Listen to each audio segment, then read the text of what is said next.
Welcome to T Boys TV. We are back again with another Hat Show, obviously episode 242.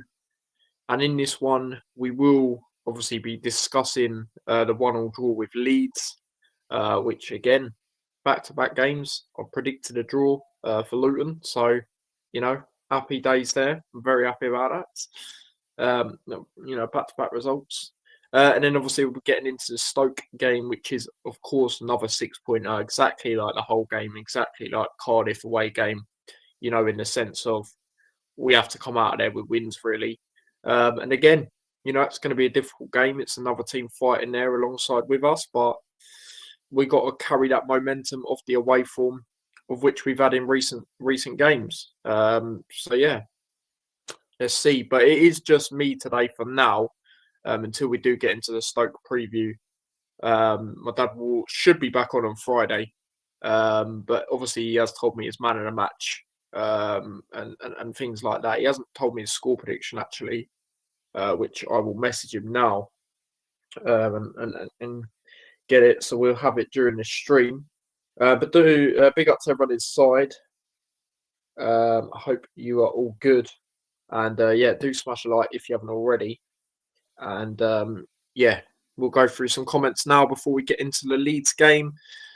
Big up to Paul. He says, "Evening, T-Boys. Evening, mate. Hope you are well." Big up to Come On You Hatters. Come on, Luton. Absolutely. Okay, my dad has dropped his prediction, which is an interesting one. But I'll keep that open for that. Where are we?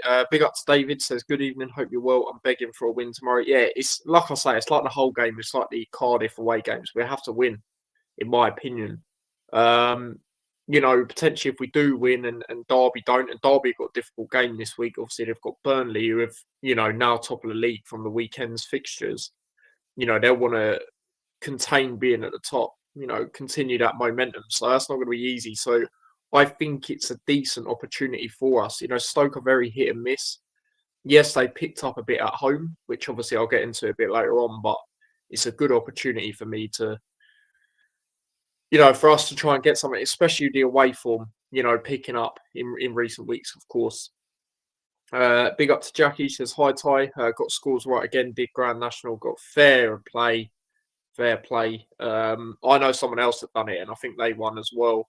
I mean, I don't really do it, I'll be honest. I know it's obviously a big event and stuff, but I don't know. Yeah, the last thing I've done towards horse racing with betting was a couple of weeks ago. There was just loads of constant. I don't know how the horse racing works. You guys will be able to tell me better if you know, but I know sometimes there's races like continuously, like every 20 minutes, half hour, I think, something like that. So, yeah, they were the last ones I did, but it's just helping Lewis, who you guys would have seen on the channel before with some, and we actually won him some money, decent money as well.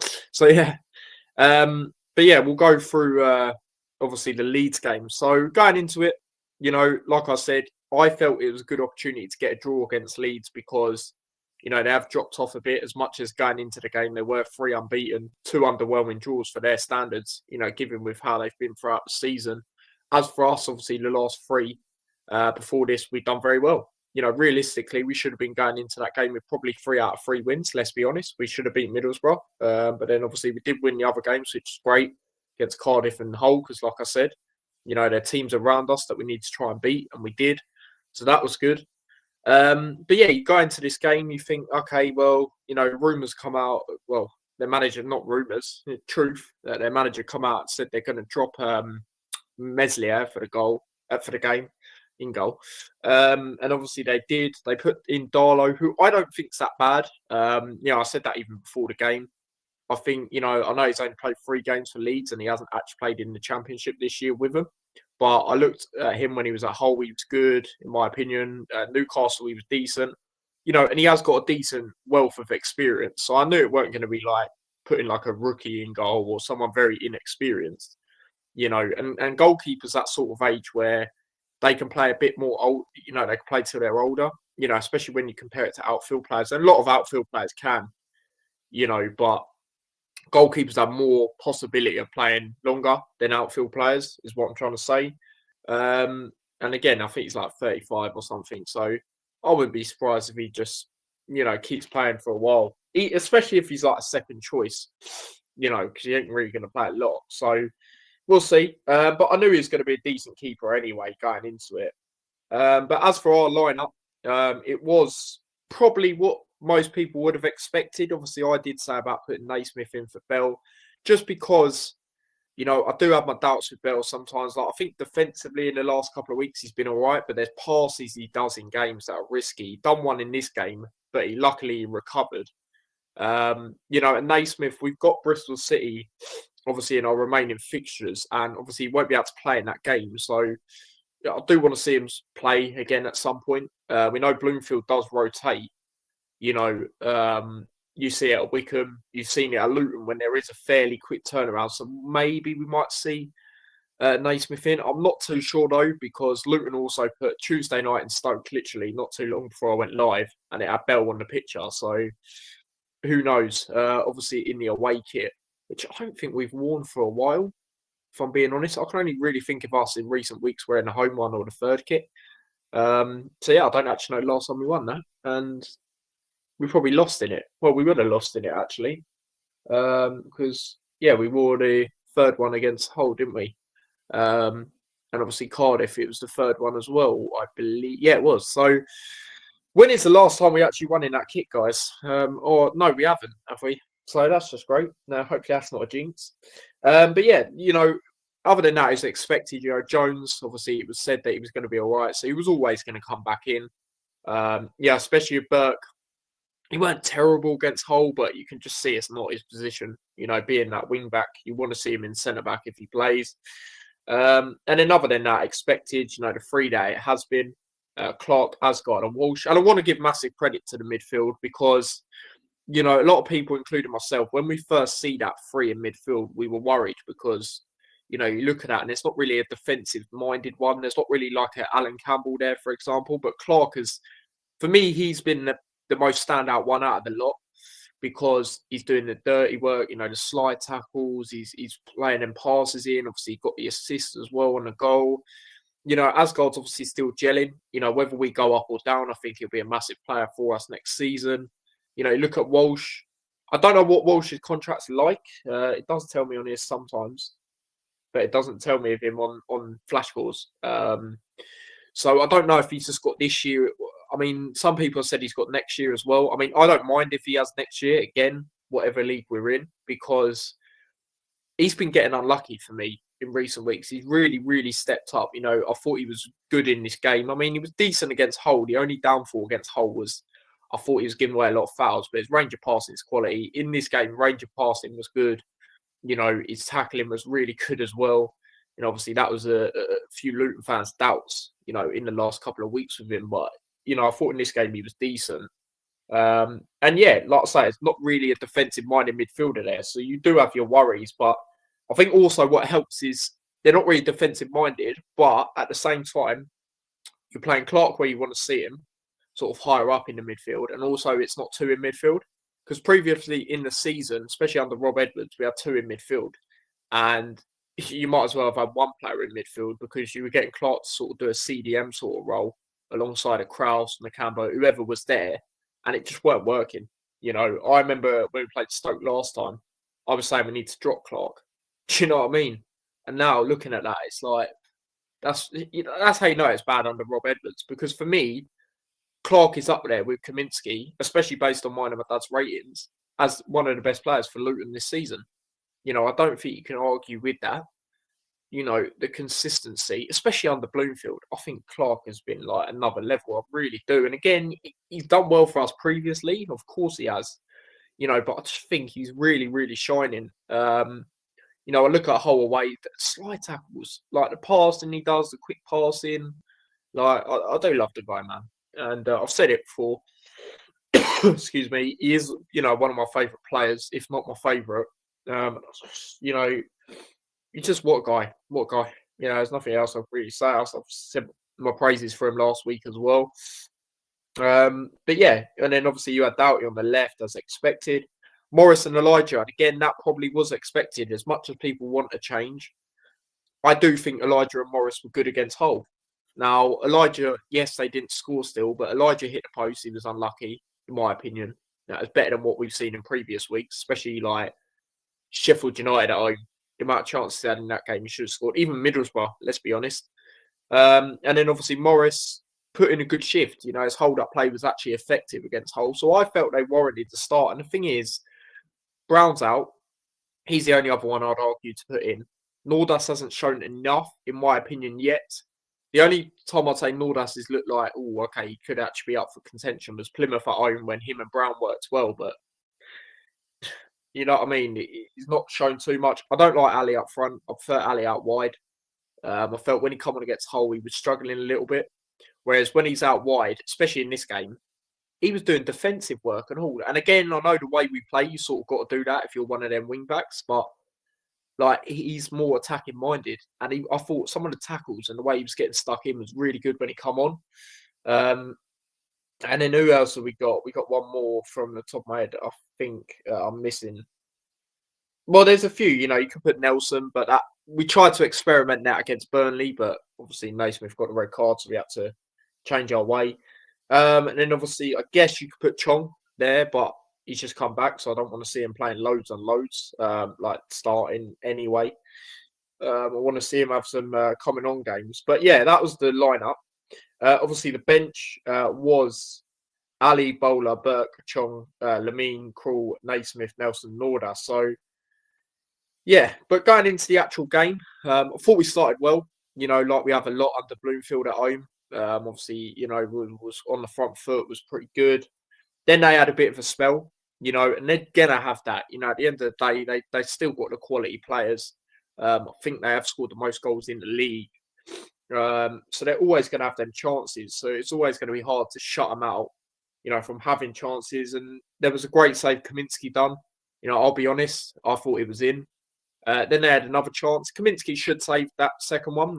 You know, let's not lie about it, but at least he did save it. Like I said on the match reaction, if that was Melier, it probably went underneath him. You know, and then we scored shortly after. Messiah Jones got his first goal for Luton, which is great to see because, you know, I felt he was much better in this game. Because the thing is, with him playing as a wing back, obviously you've got to do your defensive work as well, like I say. And I sort of felt with him, it's been like how it was with Chio in ways where, you know, he's quick, he's rapid, but we're not utilising him properly and letting him drive at their players and do stuff. But obviously Bloomfield said to him in this game, you can tell by the way he's playing, he can sort of do that. And I feel he needs to do that because he's so good at, you know, he's so fast, he can take on anyone, you know, and give it a go. And, you know, he might not be the best technically, but he's got that pace to get him behind. And, you know, he was doing that a few times. Then he got the goal. All started from Elijah, really, and fair play. You know, and I've said that even though he's not been great this season, his work ethic's been good. It's just, you know, the chances when they fall to him, it's been the frustrating thing. But he done well to win it. You know, obviously played it to Clark trickery, you know, with his feet. Very good technical player, as we know. Played it in to Asai Jones, who was unmarked. You know, I thought it was really bad defending from Leeds, but we can't complain. Right place, right time. 1-0 up. I'm not too sure what his beef is with Leeds fans. If anyone knows, let me know. But obviously, he was celebrating in front of them, you know, proper giving it a little bit. But yeah, it was great. You know, 1-0 up, you're thinking, oh, okay, this is really good. You know, let's try and, you know, hold on, get something out of this game. And then they do put a bit of pressure on us. Dan James scores a very good goal. Looking back at it, it's poor from Elijah, I have to be honest. Again, defensively defending is not his game. However, if you look back at it, he's sort of like let Dan James go past him. And Dan James is a player who cannot give time and space. Obviously, he did score in a reverse fixture. Different goal. Obviously, dinked it over Kaminsky to make it 3-0 in that game. But from there on in, you're thinking, well, Kaminsky couldn't have done anything yet again. You're thinking at that moment, you're like, okay, right, let's try and get something out of the game. Right, let's put it back on Leeds, because he saw when we did put it on Leeds, and I wanted us to do that in the game. You know, we were causing threats. You know, I thought they were quite dirty, Leeds, I'll be honest. You know, they couldn't handle the physicality, in my opinion, because they were taking players out left, right, and centre. I mean, Bogle obviously took out Doughty. You know, you could say maybe fortunate not to get red because I have seen reds given for that. I'll be honest. But it was definitely at least a yellow, so it's good to see that he got that at least. But yeah, they were struggling with the physicality, and a lot of their fans were saying to me, because obviously I did a watch along on TikTok. A lot of their fans were saying to me, "Oh, he deserved the draw" and stuff like that. But then a lot of them were going, "Oh, you play like that. It doesn't matter how we play. Do you know what I mean? Like, yes, it can frustrate people, but who cares? Do you know what I mean? We're down there. We have to play like that. Do you know what I mean? Like that, and we're at home at the end of the day, so we're going to utilize our strengths. Whether people like it or not, because that's just how it is. It's been effective. It's worked. We've looked a lot more steady and better in defence. It's just up front. But Sire Jones got goal, first of many, hopefully. Obviously, because he is a new signing, he's going to stay next year, whatever league we're in. But yeah, it's good to see that he got a goal. And you go in 1-1, like I say, you're thinking, okay, let's just try and get something out of the game. Going into the second half, actually, before I do that, something I haven't mentioned. Asgard had a chance. Good save from Darlow. Again, maybe a save he should make, but Asgard was good in the game. Obviously, did get man of the match. But yeah, going into the second half, obviously Elijah had to come off, which didn't look great. And again, the chances when they fell to him, he hasn't been great in that department. However, I do think it is a big miss because his work ethic's good. He did score the winner against Stoke last time as well. Let's not forget that. And also, we got Brown out already. Do you know what I mean? So that's another striker out, which is not ideal. And then obviously, they brought on Bamford. And we limited Leeds for a lot in that second half. It took them a while to even have a shot in that second half. And Bamford did. Good save from Kaminsky. 3 good saves, like standout saves for me from Kaminsky in this game. And, we made some changes. Ali for Jones. I thought Ali was good, like I say, defensively. Nordas come on. He gets on the ball, but I don't know with him. Like, maybe he might start now because obviously we've got Elijah out. I wouldn't mind it, to be honest, but hopefully we can see a little bit more from him. I mean, there was a video that come out today, an interview of just asking him questions, and his favourite thing about England. Check that out; it's quite interesting. But yeah, sometimes when they do these interviews, especially recently, the players do play. Obviously, they did one with Burke against Hull. He started. They done with McGuinness against Cardiff. He started. So maybe Nordas might start.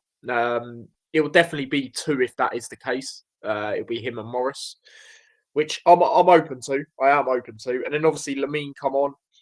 This, for once in the recent weeks, I could actually understand why Lamine come on because we're trying to see out the game. Makes sense. Walsh come off. But I'll say put in another good shift. And yeah, we got the draw in the end, which was good. It was good, guys. Like I said, I said 1-1 going into it. And, you've got to take that. You've got to try and get points. Like, despite where we are, you've got to try and get points when teams are out of form. I mean, we are playing Blackburn. Obviously, they play this week as well. But we are playing Blackburn on the weekend. Without trying to look too much ahead, that's another good opportunity to get 3 points for me because they're so out of form. We've got a great record against them at home as well. It's a good opportunity to get some more points. They're out of the playoff conversation now. So, again, that's another opportunity. But obviously, we look at tomorrow first. But yeah, like I say, I'll take the draw, definitely. I mean, Leeds could have won the game, let's be honest. They had a great chance in the second half. They should have done better, I'll be honest. But Makoso was brilliant. That slide tackle he done, obviously I was singing his praises in the match reaction. He was so good in the game. And again, like I say of him, you've got to give him massive credit because to come in, like I say, don't wish injuries on no one. I said this in the match reaction, but for Naismith and McGuinness, who at the time were our best 2 centre-backs on form, for Makoso to come in, 20 years old, didn't even start the game, come on from the bench and just done so well in that game. Didn't concede, obviously, when he come on as well. Let's not forget that. And just like to come in 20 years old and be that settled. Belgium's second league as well. It wasn't even like it was the top league. That's great from the recruitment. And again, they've got a lot of criticism this year because they should. Let's be honest, especially with like Baptiste. Obviously, it come out today. He might be back for the Easter, weekend or whatever. But I'm not even excited about that guy no more because, he had a shot against Plymouth, got injured. Do you know what I mean? From a shot, and he just come back. But yeah, McGuinness, he was good in the game. Makoso, like I say, you've got to give the guy massive credit. Even the first home game with him playing for us, the way he's kissing the badge. I mean, we need that. We need that right now because players are showing it, showing the passion, but you need the guy who's proper up for this fight, and he is, and he's done really well since he's come in. I mean, like I say, with that chance they had to go 2-1 up, maybe he did get away with it because he was the one who was supposed to be marking, but that tackle at the end, and we got a goal kick from that, which was the right decision because obviously it come off their player, but yeah, absolutely brilliant from him. And, he's got a bit of pace about him. And let's be honest, if we did play a back three of, Naismith, McGuinness and him, my only worry is he's not really, the others are not really the fastest, whereas he is. So he can be that benefit there. Maybe he could play across the three as well. I'm not too sure because obviously we've only seen him on that right side. But obviously, you look at Burke, for example, he cannot play left centre-back. We saw that against Burnley in the Premier League last year. So we'll see. The only one I can really think that can definitely do it in our team, well, two actually, McGuinness and Mengi. I think Naismith can't play on the right side. I think he can play in the middle and the left, but yeah, we'll get into the ratings. So yeah, obviously we'll start off with Kaminsky. Like I say, there was 3 vital saves from him in this game. Obviously the one at the start, which then led to us obviously getting the goal. Well, 2 actually, but the second one, like I say, should probably make, but still, at least he has.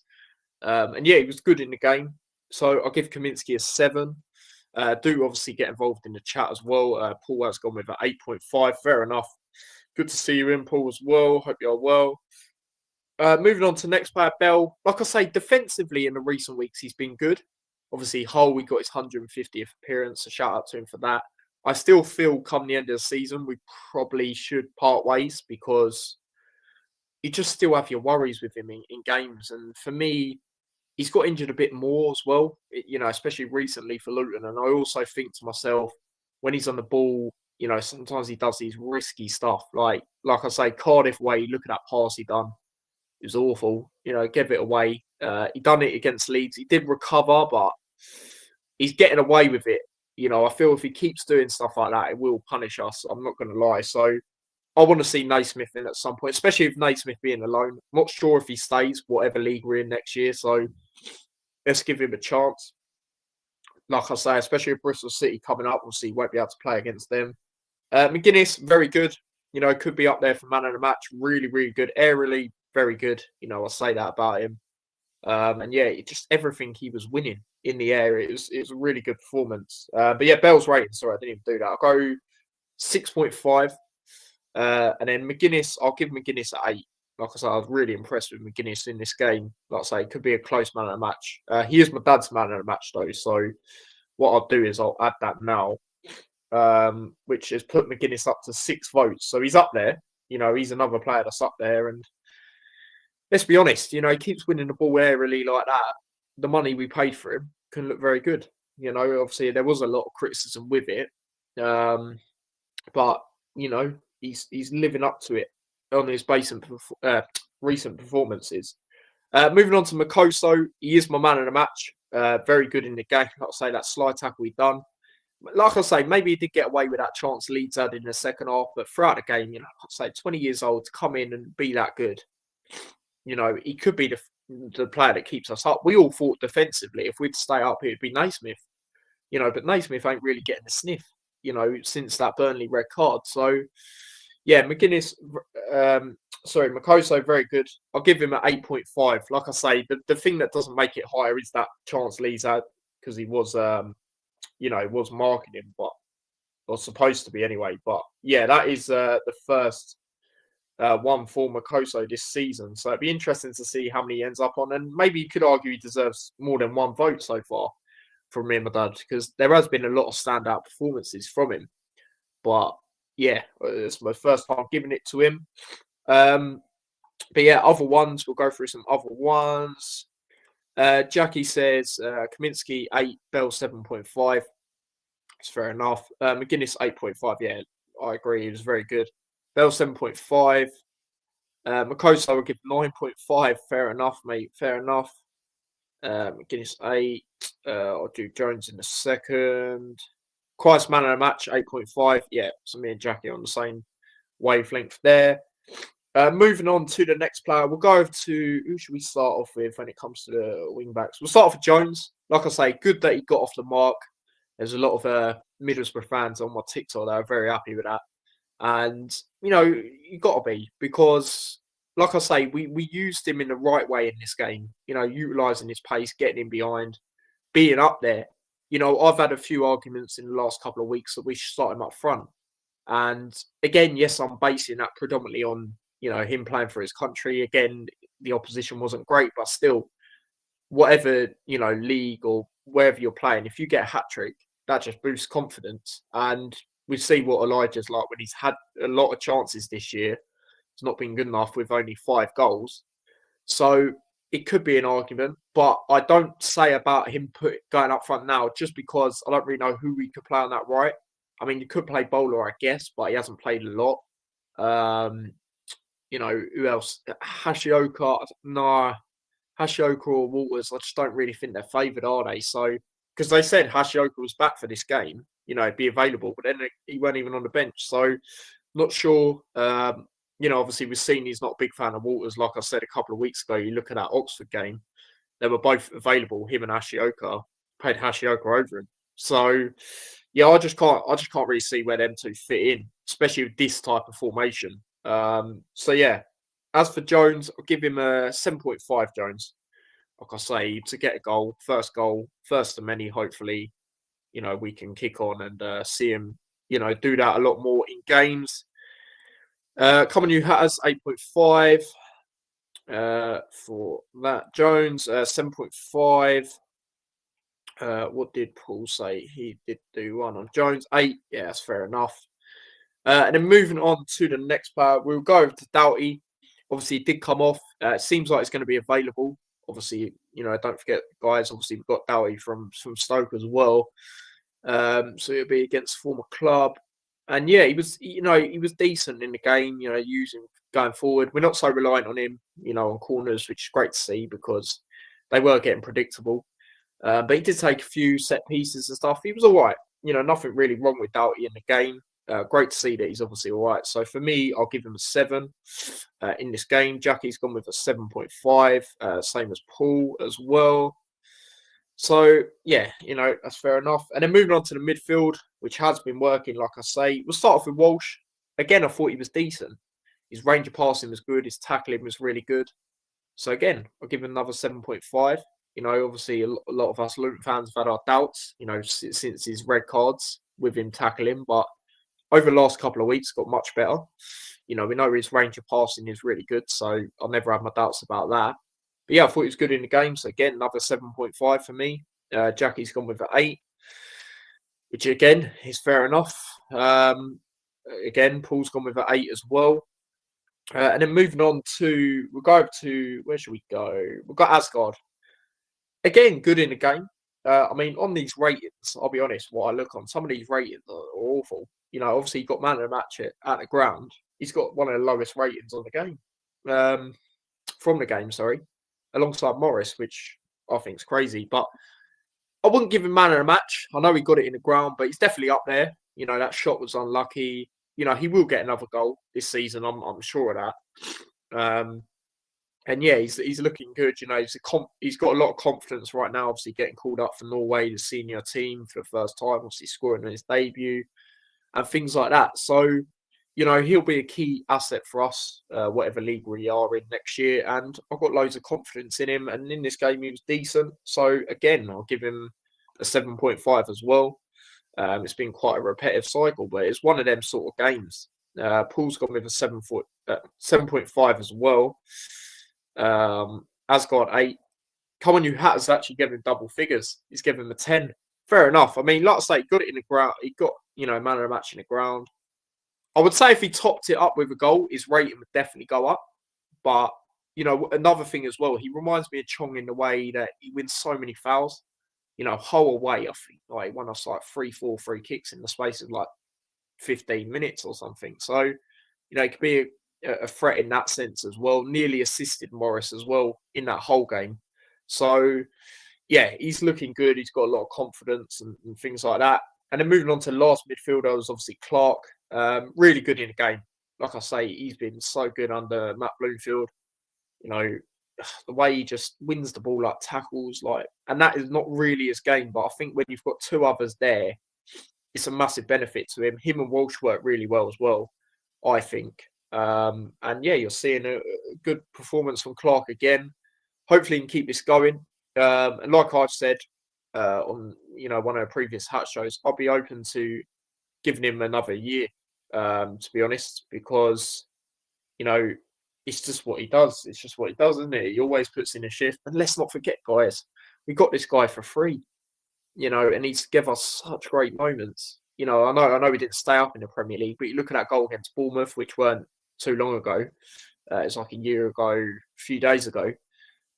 You look at obviously the playoff final being the standout. Took one of the decisive penalties in that game as well.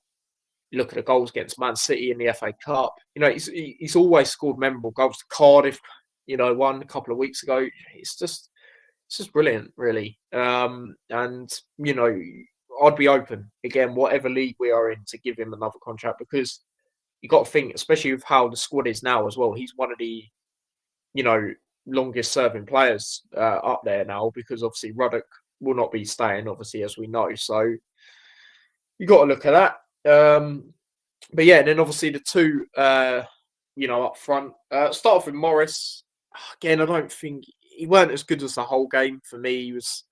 Now, I like to see the passion from Morris, but sometimes I think he overdoes it, like shouting too much in the way of at the officials, and it's just annoying. Again, similar to Elijah, it's like, no, please be scoring the goals. And Morris has obviously got 2 more goals than Elijah, but the problem with Morris is he drops too deep as well. It reminds me of like when England play with Harry Kane sometimes, and it's just so deep, especially under Southgate. So I want to see him being that threat in the box. We know he's a good aerial presence and can cause threats to teams, but at the moment he's just dropping too deep for me, and it is getting a bit frustrating. His hold-up play is good, but we need him in there. Do you know what I mean? So for me, I'll give Morris 6.5 when it comes to that. Clark ratings, 8.5, says Jackie. Another 8.5 from Paul as well. You lot are on the same wavelength quite a lot, which is interesting as well. So that's fair enough. And then Elijah, like I say, his work ethic was good. Obviously done really well to win the ball for the first goal. Obviously then played it to Clark, who obviously crossed it in. And again, I can't fault Elijah for his work ethic. It's just when the chances boil down to him this year, he's not really doing it. Obviously in a reverse game against Stoke, obviously he did score the winner, but throughout the season, for a player that's known to score, a good amount of goals in the Championship, not living up to it, and that is fans' frustration, and some fans, which is, I guess, is fair enough. They don't want to hear, oh, he's working well. I want him to score goals. Fair enough. It's a striker. It's what he's meant to do, but he's just not doing it. Obviously, it looks like he will not be available for this game. I mean, it did look bad when he went down. So, obviously, hopefully a speedy recovery, and we do see him again, especially the strikers that we've got out already, like I say, Brown as well. So, Elijah, I'll give a 7. I'll give him slightly higher than Morris. But yeah, Jackie says he did well, yeah. The officials, I want to touch on that, because going into that, the Leeds fans were like, oh, yeah, he's from Sheffield, you know what I mean? Like he was automatically a Sheffield United fan, which is not always the case. Might be Sheffield Wednesday, might even not support a team from Sheffield. But yeah, I thought he was quite bad for both teams. But again, you see that a lot in this league. It's not even just this league, the whole of England. And it's frustrating because obviously England's got the most watched, people watching it from all over the world, and you just see this poor officiating, week upon week, and it's just frustrating. But yeah, he wasn't as bad as I'm sure a lot of them Leeds fans did anticipate. Again, not all of them, but I'd see some of them heavily criticising that. And then moving on to obviously the subs, Chong. I don't know of him. I mean, he was trying to drive forward at times, but he was quite sloppy in the sense of losing the ball quite a lot and things like that. And it wasn't the best, the performances, in my opinion, from Chong. But then again, he's not up to much fitness. So hopefully as the weeks go on, we do see him sort of come on like where he did there for Elijah. And maybe that is a sign that we might go Morris and Elijah because, Morris and Chong, because Chong obviously come on for Elijah. So, a lot of people are open to playing them two up front. It's not, it's not new to Chong. He's played like that before. So yeah, for me, I'll give Chong a 6.5 in this game. I mean, Jackie has gone with a 6, which is fair enough. And then moving on to Ali, like I say, I thought Ali was really good defensively. Considering that's not his game. If Doughty's not 100%, I guess you could argue to put Ali there. It's because that's who he come on for. Because I also look at it and I think, well, when we played Cardiff away, Ali come on for Doughty, nearly scored, didn't he, when he done all them skills and then hit the side netting. So I think it's a good opportunity. Maybe Doughty's not 100% to start in this game. But yeah, I thought Ali was good. I'll give Ali a 7 in this game. So yeah, and then Nordas, I mean, he got very low rating on here, which I think's harsh. He got 5.6. I don't think he was that bad. I just don't think he's... I mean, like I said, I'd be open starting him, but for me, he just needs to show a little bit more. I haven't really seen too much since, Plymouth at home from him. And again, I know he's only come on a few times, but, sometimes that's where you just need to rise, especially when you're in the position that we are, try to make your stamp. But like I said, they've done a player interview. Usually when they've done that in recent weeks, the player starts, so he might start with Morris. And I've got possibility and a high feeling that will happen. So yeah, Nordas, I won't go low. I'll go with a 6. And then Lamine, I'll just go in with a 6. I mean, he's still not doing too much for me to warrant a start.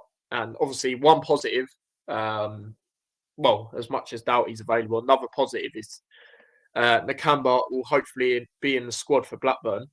I wouldn't start him. I'd stick with his 3, but be good to see him in because he's the more experienced one. We've only got 2 CDMs at the club, and the Camber's obviously, I thought personally it'd be longer that he'd be out for. So hopefully we can see him on the bench against Blackburn. But yeah, they are my ratings from the Leeds games. Like I say, man of the match for me, Makoso, which gave him his first vote of the season. Like I say, my dad did give it to McGuinness, which has put him in 3rd place, I believe. I'm just going to get confirmation of that. Yeah, 3rd place. So he's 2 behind Clark in 2nd and 3 behind Kaminsky as it stands. So they are our ratings and everything like that. Lamine 6, says Jackie. So yeah, that is that. Overall, like I say, I'll take the point. Definitely, I said I'll take a point going into the game. Great time to play Leeds. Given their slips at the moment. We're on good form, best form of the season, 4 unbeaten. And it's like I've said on other channels, especially OK Football, shout out to them guys, make sure you subscribe to them. It's like I said, realistically, we should have 4 wins. We should have beat Middlesbrough as well, 4 wins in a row. But, with how we've been throughout the season, 3 wins and a draw, you can't complain. It's our best run of the season. Played 2 teams that are obviously up there, obviously Middlesbrough and Leeds. And they haven't beat us. So look at that, and in the teams around us, we've beaten. So you can't really complain, in my opinion, when it comes to that. But yeah, moving on to another obviously massive game. Like I said at the start of this, it's literally like when we played Hull away and Cardiff away, in the sense of it's another 6-pointer. It's another big game. That if we did get a win, for example, it would give the fans even more confidence. But obviously, we are taking on Stoke, and obviously for this, we have obviously got someone we had on the channel last time, and that is obviously Sam from Potter's Pundits. How are you, mate? I'm good, thank you, mate. Thank you for having me on. No worries at all. But again, another big game. I mean, last time we were saying quite similar things, so I'm sure what we're going to say this time, in the sense of it's another big game for both of us again, and it's different. It's different in the sense of we both got new managers this time. Obviously, last time we still had Rob Edwards. You guys obviously had the what was his name again? I can't remember his name from the top of my head. Narcis Palach. That was the one. Yeah. I know it began with a P. Yeah, and obviously that wasn't the best. But what the first thing I will ask you is obviously Mark Robbins. I think for you that's decent. He's got a decent wealth of experience. I mean, what do you make of his time so far? It's been a tough one for him. I think he's the right man. I think it's a time where this whole season for Stoke has been as unpredictable as ever. But I think it's one where he's had so many. Every team has injuries. It's the most obvious thing in the world. But I think he's had key injuries which we're now getting back, and are now making the difference. And I think under Mark Robbins, he's finding the players that he can see for the next season. He's finding the players that he doesn't feel have worked. And yeah, I think he's the right man. And I think in terms of up and coming in the future under Mark Robbins, I think we're going to be a lot more stable than what we've been. Yeah, I mean, when I've been asked about, the bottom three at this moment in time, I've sort of said I feel you guys will be okay. And, I'm not basing it on previous where, maybe you have been down there and you survived. I just think Mark Robbins can keep you up. I think he's that good in that sense. And, obviously we had a playoff final against him. Obviously we did get a better hand, but, it's one of them where I think he struggles against us because there's a stat I'm gonna read out in a minute, and his record's actually not that great against us. I thought it was a bit closer because I thought of games when he was at Coventry and we drew quite a lot. I remember there was one weekend we got the earliest goal in the whole of the country, and it was Lockyer, and it was against them, but we ended up drawing. And I think there was a game I was at a couple of years ago. It was a 2-2 draw at Kenilworth Road. So I thought it was a bit tighter than it was, but I'll go into a bit of insight. So obviously, as for the table, obviously we do sit 23rd, but obviously the points are closer than they have been. If we did win, we could actually go out of the relegation zone. Like I say, Derby have got a tough game, obviously against Burnley, who want to cement that first place now that they're in there. And yet obviously Cardiff are away as well. So again, it could be a good opportunity. But obviously, as for Stoke, if they did win, they could go up to, I would say, the highest is 17th. But again, that depends on other results, which should obviously be good for them. Extend their gap away a little bit as well. On top of that, but yeah, like I say, insight going into it. So Stoke have won 7 of their last 10 home league games against Luton, drawing 1, losing 2. Most recently, a 2-0 victory. I believe for us, that was when we had Nathan Jones. I think that was his last game for us, I believe. It was inevitable that he was going to go. It already come up to Southampton. I think that was the game, and we sort of knew we were going to lose before we were going into it because there was not really a feel-good factor because of that. It sort of derailed us a little bit there. So, yeah, I remember that. That was not so great from our end when it comes to that. But yeah, after their 2-1 win in December, Luton are looking to complete their first league double over Stoke since 1984 to 85 in the top flight under David Pleat. He was obviously watching the game like he has been obviously the other day as well. Stoke have won both of their last 2 home league games, last winning 3 in a row within a single season in September 2021. Luton have won both of their last 2 away league games, more than their first 18 of the season beforehand, winning 1, drawing 2, losing 15, which is not great, obviously, and could win 3 in a row for the first time since January 2023. And then this is the one on Mark Robbins. Stoke boss Mark Robbins has only won 1 of his last 10 meetings with Luton Town in the league, drawing 5, losing 4. Although that was his most recent with Coventry, obviously this season. And yeah, that was not a great late birthday present. It wasn't a present for me. It was the day after my birthday. It was an early kickoff. And yeah, we were 2-0 up, even though we didn't play great in the first half. And then we ended up losing 3-2. So that was not great. And the last goal we conceded was, it was so bad. So they did get their get back because obviously that was the first time since the playoff final as well. So, and they were down there at that time, and now obviously they're up there, which I did expect at the start of the year. So fair enough. But yeah, a bit more insight going into it when it comes to everything else. A bit more on Stoke, the referee and stuff going into this game. So, like I say, obviously we're looking to get 3 away wins in a row. for the first time since January 2023. Obviously, as for Stoke, obviously they're trying to get another win at home, 3 in a row. But they've found their home comforts since appointing Robbins as their manager on New Year's Day. The Potters have lost just once on home soil in the Championship since Boxing Day. They've struggled on the road this season until they put a run of 4 consecutive defeats to bed with a draw at Preston on Saturday. With fixtures against us, relegation rivals Cardiff and Derby, as well as promotion hopefuls Leeds and Sheffield United. Stoke will need points if they want to stay above the relegation zone on the final day. The Potters will need to rely on Lewis Baker, who scored at Preston after Robbins recalled him in January from his loan at Blackburn Rovers. Now, just a quick one. I'll ask you, Sam, on that. Obviously, Lewis Baker. I know you guys obviously had Tom Cannon, but obviously went to Sheffield United. Who would you say, because I know at the time he was your top scorer, who would you say has been the standout player for you guys since?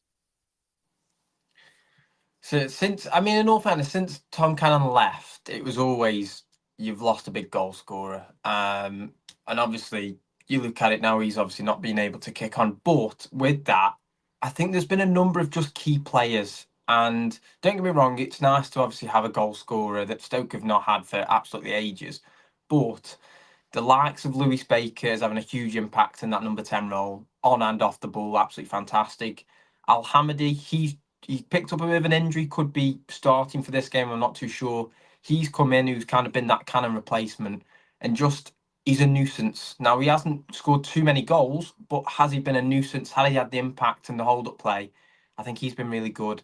And then I think recently, our back four has just been, I'd say solid. Don't get me wrong, we conceded against Preston, but I think just that back four is, in terms of full backs and your 2 centre halves, have just been absolutely fantastic. So, and as well as Victor Johansson, who for me is one of the top keepers in this league. But yeah, I think there's just been quite a few key players. We haven't really got a goal scorer in terms of what we had with Cannon, but we've got a lot of key players. And I think with the injuries back that we've got with the likes of Manouf, and Gallagher coming in and being able to start, it's looking a lot better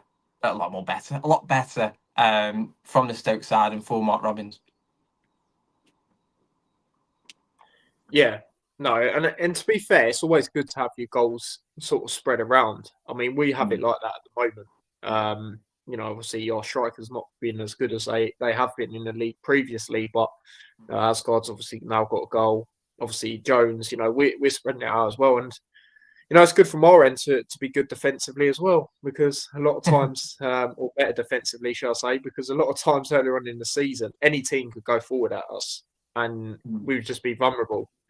And, like I say, with us having Naismith on loan from Bristol City, we've had him before and he knows the club inside out. We thought he would sort of be that guy, if we are to stay up, that would sort of cement the defensive, structure. But we haven't really played him since he got a red card against Burnley. We sort of, punished him, I guess, against Middlesbrough. I said, no, you're not coming on. But then I thought he'd play some more games, but he hasn't at this moment in time. He come on briefly against Hull for the last few minutes, but that was it. So it's interesting. Like I said, obviously you would have heard it. We got a player called Makoso, youngster, 20 years old, and he's come in and he's just cemented. And he has been that guy at the moment that looks like if we are to stay up, he will be the guy that will, make that happen, basically. So it's an interesting one.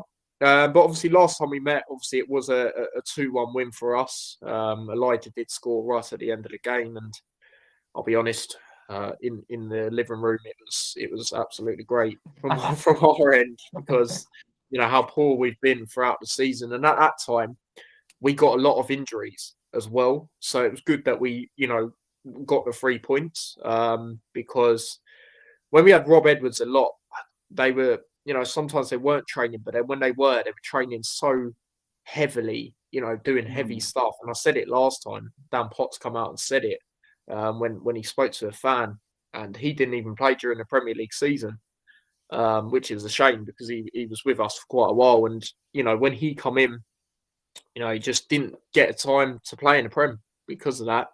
And, I was looking at just the shows we were doing earlier on in the season, amount of injuries I talk about game upon game. But under Bloomfield, we looked a lot more structured defensively and just with injuries. We're not getting injuries as much. And it's great to see because we know our squad, and again, football's not played on paper, of course, but we know the squad is more than capable of being in a better position than it is. But, with the players coming back and stuff, it's looking more positive. The January signings has obviously boosted the squad as well a bit. So it's always great in that sense. You look at the last 2 away games, winning them as well. That's great because you look at this season away. It's just been dire throughout the season. But the last 2 games, especially with the teams it was against, teams around us, getting the 3 points was a massive boost. And hopefully we can continue that for as long as we can. But the referee going into this game will be Dean Whitestone. 80 yellow cards and 1 red card have been handed out by him across his 25 games this season. 21 of the games have been championship games. And then he last officiated us when we were held to a draw with Plymouth, the 1-1 draw at home. Can't really remember too much from him in that game, shall I say, bad or good, really. So probably just going to be another one of them. It's going to be poor for both teams, really, with certain decisions and stuff. But yeah, I mean, it's an interesting one. And again, I'm sure, you see it, Sam, as if you do win, it's a good opportunity for you to, potentially cement your place as much as teams are getting a lot of points in and around us. Yeah, I mean, in all fairness, like you said with referees, then Stoke for the vast majority of the season have had some absolutely poor decisions go against them. And if you see the I don't know if you've seen it, that you see the penalty that gets given for Stoke on Saturday against Preston. It's so soft. It's an absolute soft penalty, and it's just one of them where you're like, the refereeing in this season, well, I mean in the Championship in general, but it's just such an odd one. And I don't know if you find it as well, but sometimes I feel like with referees, they're either going to keep the cards in the pocket or the card happy. And from minute 1, all of a sudden, there's no in between. There's no like, oh right, I'll let you off. Card comes out. They're either just very very happy about giving a yellow card, or they don't bring it out until the 80th minute. Yeah. No, there's been a lot of games like that for us. It's like we've got a few yellow cards, and you think, are they even yellow cards? They're probably a warning to then get a yellow card. And yeah, I totally agree. I mean, there was one time a couple of seasons ago we played Sunderland away, and no one quite got the angle I got, and they got a penalty that was never a penalty in a million years, and players were reacting to it, Luton players and stuff, and it was crazy because it was Diallo, the most blatant dive you'll ever see in your life. And it was soft in that sense. So I know exactly what you mean. But then again, when it happens for your team, you can't really complain. And going into that, I mean, Preston obviously they've sort of got nothing to play for now. Obviously, unfortunately for them being out of the cup, but you look at it and you think that is still a tough place to go. Yeah, especially for us, we struggled there in recent years. I mean, this year, start of the season, we lost 1-0 there, and we were so dominant, but we just couldn't take our chances. And they had, a good chance, good goal. So I think for you guys to get a point there, it was decent. Obviously, I didn't see the game like you would have, but I'm sure, you take it in a positive sort of light. I'm guessing. Yeah, I must admit, if I'm being totally honest, and I promise I'm not trying to be biased, but Stoke were the better team. And if we were to come away with the 3 points, it probably would have.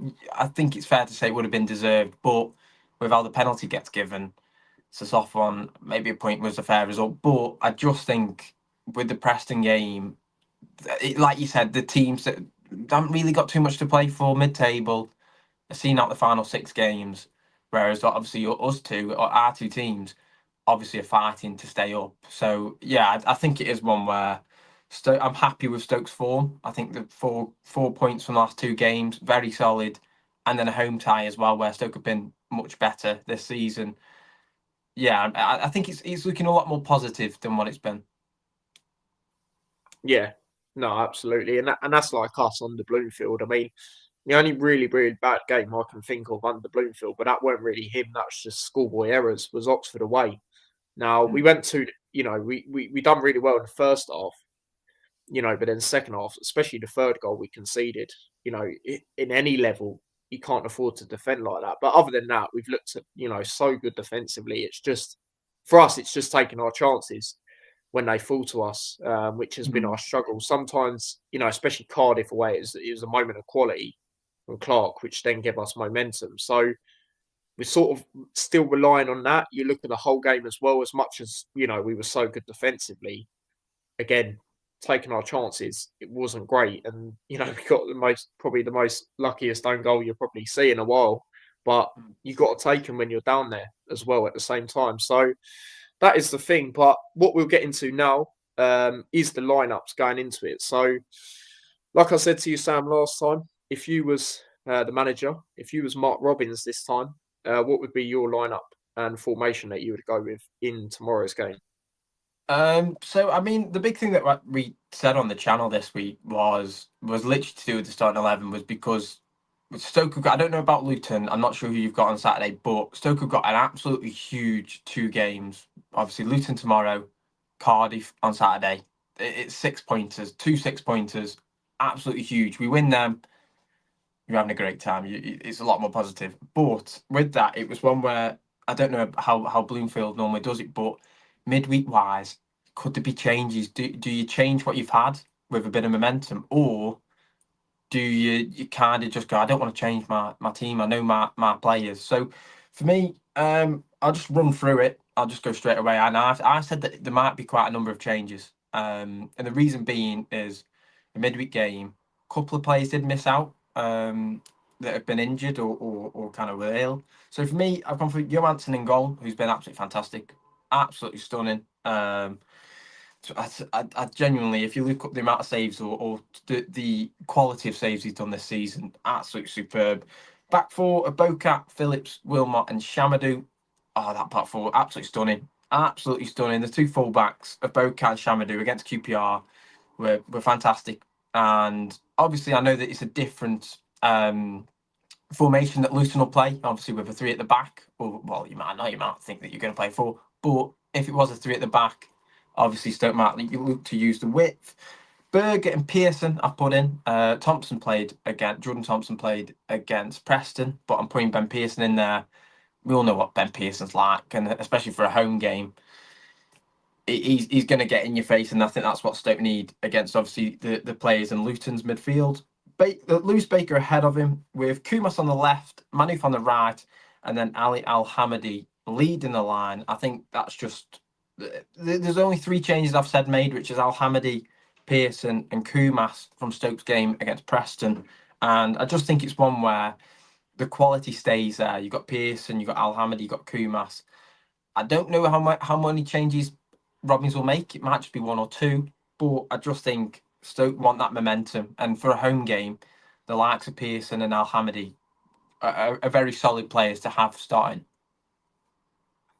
Yeah, no, that's interesting. Obviously, you've obviously got the likes of Kumas there, who obviously he is on loan from Liverpool, isn't he? And what's he been like? Because I think I might have asked you last time, but has he improved heavily since then? It's a tough one with Kumas. I think the one thing I remember saying on the starting 11 this week was I think Mark Robbins has sussed out his starting 11, his reliable team. And for me, Badron Ho on the left and Manouf on the right have been more consistent. And I think with Luis Kumas, well, I think he's 18. That's his first loan, still coming to it. I think this is a huge learning curve, and I think there's a lot of potential there. And we've only seen glimpses of it in terms of what he's done at Stoke. And I think that, don't get me wrong, I always like when players get a chance, which is why I've put him in my team for this week, because it's a midweek tie and they might just want to freshen it up. But I think with Luis Kumas, there's more to give. It's just whether he's going to get the chance in these final 6 games where it's huge. Stoke got 2 huge games, as I said. It's not risk, but will he want to change it up and take out, say, Badron Ho or Manu through 2 players that, I don't know about you, but when you just have players that can give you that magic from out of nowhere, you don't really want to take them out your team. Yeah, no, I know exactly what you mean. There could be them type of players who might not do something for 80 odd minutes, and then they'll come up and get a goal. I definitely know what you mean, especially when you're obviously in the position you're in alongside us, you sort of want to keep them players on because at some point, especially with how tight these games can be, they can come on and, well, not even come on, but just come alive and be the Yeah. difference, essentially. So, yeah, as for me, when it comes to our lineup, Bloomfield does make a few changes. He'll have to make some changes anyway in this because Elijah is obviously set to most likely be out. So obviously that's going to be a change there. But as for me, it's what I've gone with. So I've gone with a 3-5-2. We're going to stick with that. I do believe. Kaminsky in goal. Again, I do think despite our position, I think he's up there in the top keepers in the league. Especially his shot stopping ability. Hopefully it could be a commanding performance. Like it was against Hull, for example, from him. Because I feel we'll need that in times in the game. I have gone Naismith. I'll put Naismith in. Like I say, I do have my worries about Bell. And also with Bell, I've said it before, but I'll say it again. When he comes back from Jamaica a few times, obviously he was, maybe going to be out the first time. Obviously, he come back quicker from Jamaica. You sort of have your doubts that he's going to get injured again. So, yeah, I just feel at some point, give Naismith a go. This would be a good game to give him a go, I think. Sort of have that leadership at the back, in this type of away game. McGuinness, you've got to stick with him. Makoso, you've got to stick with him as well. Jones, I'm going to stick with him, getting a goal. He can do that job better than anyone in the squad right now on that right side, in my opinion. So I'll stick with him. I do think Doughty will start. His doesn't sound as bad as Elijah's. And also, it's Doughty, isn't it? He's one of our best players. So I feel you're going to stick with him. Obviously, former club as well, like I mentioned earlier. The midfield three, you got to stick with the same for me because it is working. Asgard, you look at one of the most recent away games he scored against Cardiff. Clark scored as well in that game. And Walsh, he's getting close, but he's looking a lot more effective. So, going to go with them. And then the two up front, obviously there's a few debates. If you do go two up front, Morris is definitely going to be there. It's just going to be who's going to be alongside him. Is it going to be Nordas? Is it going to be Ali? Is it going to be Chong? I think they're the most likely out of, three alongside him. But I'm going to go Nordas. Now, the reason I go with that is because I don't want to see Ali up front. I think he's better out wide. He's not tallest players as well, especially with how Luton play, where we play it up to them in the air. He's not going to win a lot of them headers, in my opinion, and bring the ball down like Morris can. Whereas Nordas can do that. We have seen glimpses of that. As much as I feel we still haven't seen too much, I think he will start as well. Like I say, the player interviews, usually when Luton have been doing that, the players usually then start. Like I say, McGuinness obviously did against Cardiff, and then Burke did against Hull when they did it as well. So yeah, that's what I'd go with. And then obviously on the bench, you've got Chong, which I don't want to see him come on as a wing back. I'd like to see him come on either where Asgard is or Walsh or up front, give him a go. Because like I say, it's not, he's not played up front before. So yeah, I'll go with that. And then obviously you've got other players as well, Ali, Bowler. So yeah, you've got that, you've got that depth there, which we haven't had a lot. Well, we have under Bloomfield, but previously, obviously in the last two seasons, predominantly, especially in the Prem last year. So, we've got them players who can hopefully make difference if needed. Obviously, the subs are very impactful against Cardiff to help get that win as well in that game, for example. So, hopefully it's a similar story for us there. But we'll go through some comments before we do our score predictions. And everyone that has, obviously, I'll go through them. Jackie says, I'll put Ali in instead of Doughty because he was injured, I thought. Well, it's come out that he's most likely going to be okay. Elijah probably isn't, but Doughty most likely is. But I would be open to that, if that was the case. Like I say, I thought he put in quite a good defensive display, considering he is actually a winger/striker. He done really well to actually win the ball, especially against Leeds. Some of the tackles he was doing really good. So I'd be open to it, like I say. Nordas looks like he can score a goal. Like I say, the only time I'd say Nordas looks like, oh, okay, it could be decent was Plymouth game. Like I say, worked really well with Brown in that game. But yeah, that was that when it comes to that. But it is that time now. Score predictions, like I say, it's another 6-pointer for Luton and obviously for Stoke, like you say, Sam. Obviously, you've got Cardiff as well. And I believe, if I'm correct in saying this, have you got Derby last game of the season? Yeah. I think, if I'm being totally honest with you, if these two games against Luton and Cardiff, I think we win, or even if we get 4 points, it's right. We're probably safe, or we might just drag a couple of teams in, or it's going to the final day and it's probably us or Derby. If I'm being totally honest, which it could be a great away day, but could be the worst possible away day. Yeah, but yeah, it's carnage at the moment. Yeah, it's crazy. I mean, for us, obviously, we've got you guys. We've still got Derby away on Good Friday as well. So that's not too long away. That's away as well. So, I mean, for us, we just hopefully we can keep this winning run away from home because you look at, and again, obviously it's different circumstances, but the year we went up, we were actually better away than home. So hopefully in the remaining part of this season we can latch on because the away games, the home games are favourable, I would say, bar Bristol City and Coventry. But I look at the away games and I think obviously their teams around us. So if we can get points against them, it's better for us. And we've got a better opportunity. So it's interesting. But what is your score prediction? Can you see you guys getting over the line? Obviously, I know last time you did say a narrow 1-0 to someone. Can you see someone getting Yeah, over the line again in this game? yeah, I think it is going to be another cagey affair. I mean, obviously the reverse fixtures took the lead with Cannon scoring, which then just showed exactly how good Cannon was for Stoke. Seeing as I think we didn't really do too much, and he just knows where the back of the net is. This time, I think it could be quite a close first half, where it's maybe 0-0 or a 1-0, something like that.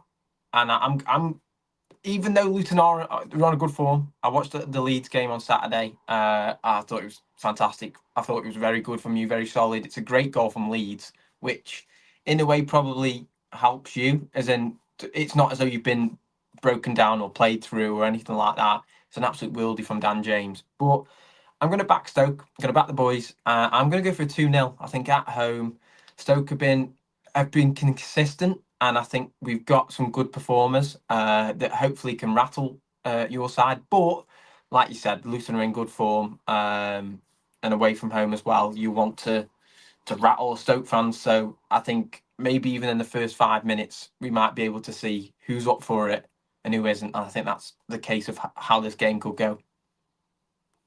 Yeah, no, that's fair enough. As for me, it was difficult. I was sort of tossing and turning between a draw or a narrow win for one of us. I'm going to back us 2-1. I think it could be a similar game for us to when we played Cardiff away, in the sense of and obviously you mentioned it. You guys took the lead in the reverse fixture. That you guys could do that, and then it could be 1-1 for quite a while, and then we get a late-ish goal. Like Asgard or Wolves, somebody like that. And that would be massive for us. Like I say, obviously with Derby having a tough fixture, which you probably say they lose just because Burnley are just a great side that don't concede a Yeah. lot of goals as well. So, yeah, I'll say 2-1 to us. I'll back us narrowly in this game. And yeah, as for my dad, he has gone with a Stoke win. He has said to me in these recent games, there is a game a couple of games he does think we'll lose, and he does think it's this one. And he did say to me exactly what you said, Sam. You guys have been good at home, and it's sort of one of them for you guys. Like we mentioned, sort of if you do win this and then you get a point, on the weekend at least, you can sort of cement your place, I feel.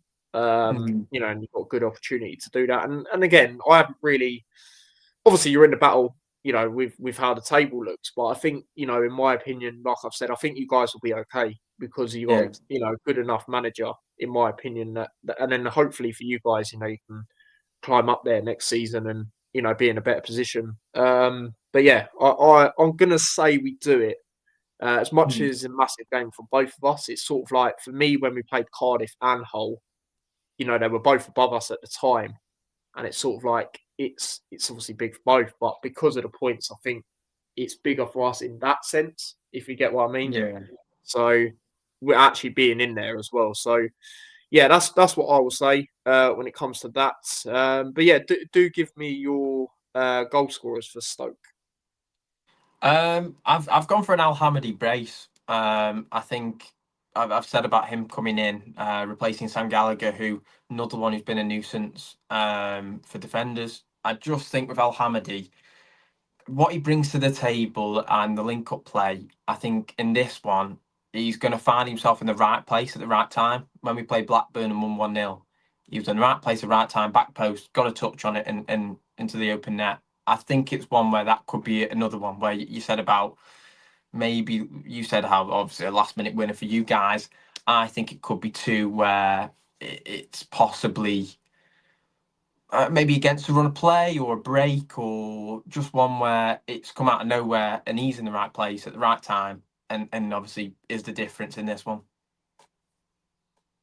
Yeah, I mean, fair enough. I mean, a lot of goals we have conceded, more so earlier on in the season. There have been sort of, teams have just latched onto it and they've had a player to be on the end of it. And obviously that was our goal, that we scored against Leeds. Obviously it was, on the end of it in Aside Jones. So it could be interesting. But other comments and score predictions and stuff. Mick says, let's hope Elijah's knock isn't that bad. Unfortunately, Mick, I'll probably say it is. Obviously, I hope it's not as well, as much as goal scoring has not been great this year, with Brown being out. And that could have been good having Brown in, obviously, against former club as well. Obviously, sometimes they play against former club and just play well. And even if he was fit, I would call for him to start, to be fair. And I was anyway, before he did get injured.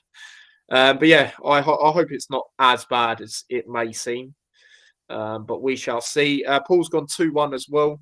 To Luton as well. He's got Nordas and Walsh. I'll tell you what, if Nordas scored, that'd be good. Obviously, I want Walsh to score, sort of have that redemption arc. And he has got closer over the last couple of weeks.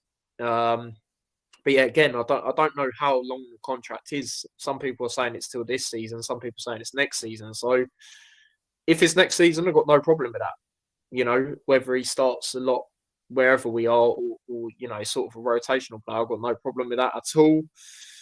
Jackie says, I'm not too confident, but we'll go 2-1 to us. Fair enough. Yeah, it's understandable. Given as well the type of game it is, like we said. And then Jamie's gone 2-0, Jones and Asgard. That'd be good for Jones. Back-to-back goals. That'd be very good. And Asgard, yeah, it could be Asgard. Yeah, for me, I'll go Walsh and Asgard. I just got a feeling Asgard might score again. I just, especially if it's like a 2-1 game. He did get close in the last game as well. And then Walsh, like I say, is a bit of hope on Walsh to score, but I think he will score at some point this year. And yeah, it'll be good. It will be good for him for confidence and stuff as well. But Sam, before we wrap up, just let the people know where they can find you. So it's the Potters Pundits. I'm not gonna lie, I haven't been that consistent because of uni work, but on YouTube and TikTok, mostly yappa of me waffling, and the score predictions are coming out on the TikTok in about an hour. Where I've gone for a 2-0, but yeah, it's all good fun. But yeah, thank you for having me on, by the way, Tyler. No worries at all. And hopefully we can stay up, both of us, and do this again next year again. Yeah, I have put your channel in the description. Obviously YouTube. I had to play around with the title, as you know, because you can only put 100 letters and numbers and stuff. So yeah, I had to have a little play around with that. So yeah, it is there, guys. And yeah, obviously do check out the TikTok as well. Do check out my TikTok as well. And by the way, shout out to everyone that is following me on TikTok. I've now hit 1,500, and the last video actually done really well. Reacting to Elijah Jones's goal. So yeah, that was always good. And going forward in the future, I'll do some watch-alongs on there again, because that was good interaction with you guys as well. So do check that out. But yeah, regarding the game tomorrow, I will be doing a match reaction like I do. Possibly a David reaction from outside the ground. I'll get him to let me know tomorrow.